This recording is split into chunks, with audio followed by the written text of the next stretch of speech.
ಸ್ನೇಹಿತರೆ, ಒಂದು ಮನೆ ಅಭಿವೃದ್ಧಿ ಹೊಂದಬೇಕು ಅಂದ್ರೆ, ಒಂದು ಮನೆ ಸಂಪತ್ಭರಿತವಾಗಿ ಇರಬೇಕು ಅಂದ್ರೆ, ಒಂದು ಮನೆ ನಂದ ದೀಪವಾಗಿ ಬೆಳೆಯಬೇಕು ಅಂದ್ರೆ ಅಲ್ಲಿ ಹೆಣ್ಣಿನ ಪಾತ್ರ ಬಹುಮುಖ್ಯ. ಯಾವ ಮನೆಯಲ್ಲಿ ಹೆಣ್ಣು ಎಲ್ಲವನ್ನೂ ಸಹಿಸಿಕೊಂಡು ಒಂದು ಮನೆಯನ್ನು ಉದ್ಧಾರ ಮಾಡಿ ಆ ಮನೆಯನ್ನ ಬೆಳೆಸುತ್ತಾಳೆಯೋ ಆ ಮನೆ ಎಲ್ಲರಿಗೂ ಮಾದರಿಯಾಗಿ ನಿಲ್ಲುತ್ತೆ. ಬನ್ನಿ ಹಾಗಾದ್ರೆ ಮಹಿಳೆಯರು ಯಾವ ತಪ್ಪುಗಳನ್ನು ಮಾಡಿದ್ರೆ ಸರ್ವನಾಶವಾಗುತ್ತೆ ಅಂತ ನಾವು ಈ ವಿಡಿಯೋ ಮುಖಾಂತರ ನಿಮಗೆ ಹೇಳುತ್ತೇವೆ. ಮಹಿಳೆಯರು ಈ ತಪ್ಪುಗಳನ್ನು ಮಾಡಲೇಬಾರದು. 1. ಮಹಿಳೆಯರು ಒಬ್ಬರು ಮುಡಿದ ಹೂವನ್ನ ಮತ್ತೊಬ್ಬರು ಹಾಕಿಕೊಳ್ಳಬಾರದು. 2. ಮಹಿಳೆಯರು ತಮ್ಮ ಮನೆಗೆ ಯಾರೇ ಮೆಣಸಿನಕಾಯಿ ಬೇಡುವುದಕ್ಕೆ ಬಂದರೆ ಕೊಡಬಾರದು. 3. ಮಹಿಳೆಯರು ಮನೆಯ ಲಕ್ಷ್ಮಿ ಇದ್ದ ಹಾಗೆ. ಅವರು ಕೋಪ ಮಾಡಿಕೊಂಡು ರಾತ್ರಿ ಹಾಗೆ ಊಟ ಮಾಡದೆ ಮಲಗಿಕೊಳ್ಳಬಾರದು.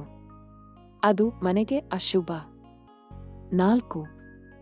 ಮಹಿಳೆಯರ ಬಾಯಲ್ಲಿ ಯಾವತ್ತೂ ಶನಿ, ದರಿದ್ರ, ಪೀಡೆ, ಅನಿಷ್ಟ ಇಂತಹ ಕೆಟ್ಟ ಕೆಟ್ಟ ಪದಗಳು ಬರಬಾರದು. 5. ಮಹಿಳೆಯರು ಬೆಳಿಗ್ಗೆ ಎದ್ದ ತಕ್ಷಣವೇ ಹಲ್ಲು ಉಜ್ಜದೆ ಸ್ನಾನ ಮಾಡದೆ ದೇವರ ಕೋಣೆಗೆ ಹೋಗಬಾರದು. 6. ಮಹಿಳೆಯರು ಎದ್ದ ತಕ್ಷಣವೇ ಕನ್ನಡಿಯಲ್ಲಿ ತಮ್ಮ ಮುಖಗಳನ್ನು ನೋಡಿಕೊಳ್ಳಬಾರದು. ಬದಲಿಗೆ ದೇವರ ಮುಖ ಅಥವಾ ತಮ್ಮ ಮಕ್ಕಳ ಮುಖವನ್ನು ನೋಡಬೇಕು. 7.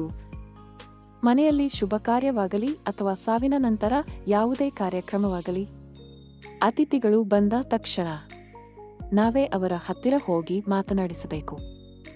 8. ಮಹಿಳೆಯರು ತಮ್ಮ ಕೂದಲುಗಳನ್ನು ಹರಡಿಸಿಕೊಂಡು ಕೂರಬಾರದು. 9. ಮಹಿಳೆಯರು ಯಾವತ್ತೂ ಕೂಡ ತಮ್ಮ ಹಣೆಯ ಮೇಲೆ ಕುಂಕುಮವನ್ನು ಇಡುವುದನ್ನು ಮರೆಯಬಾರದು. 10. ಮಹಿಳೆಯರು ತಮ್ಮ ಮಕ್ಕಳನ್ನ ಜೋಪಾನವಾಗಿ ಸಾಗಬೇಕು. ಹೆಣ್ಣು ಸಂಸಾರದ ಕಣ್ಣು. ಅಂತಹ ಹೆಣ್ಣು ತಮ್ಮ ಸಂಸಾರವನ್ನು ನಿಭಾಯಿಸಬೇಕು ಅಂದ್ರೆ ಅದು ಒಂದು ಕರಗತವಾದ ಕಲೆ. ಅದನ್ನು ಸರಿಯಾಗಿ ತಿಳಿದುಕೊಂಡು ಜೀವನ ನಡೆಸುವುದನ್ನು ಕಲಿಯಬೇಕು.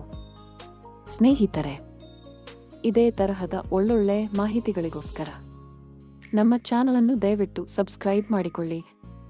ಈ ವಿಡಿಯೋ ಇಷ್ಟ ಆಗಿದ್ರೆ ದಯವಿಟ್ಟು ವಿಡಿಯೋನ ಲೈಕ್ ಮಾಡಿ ಹಾಗೂ ಎಲ್ಲರಿಗೂ ಶೇರ್ ಮಾಡಿ.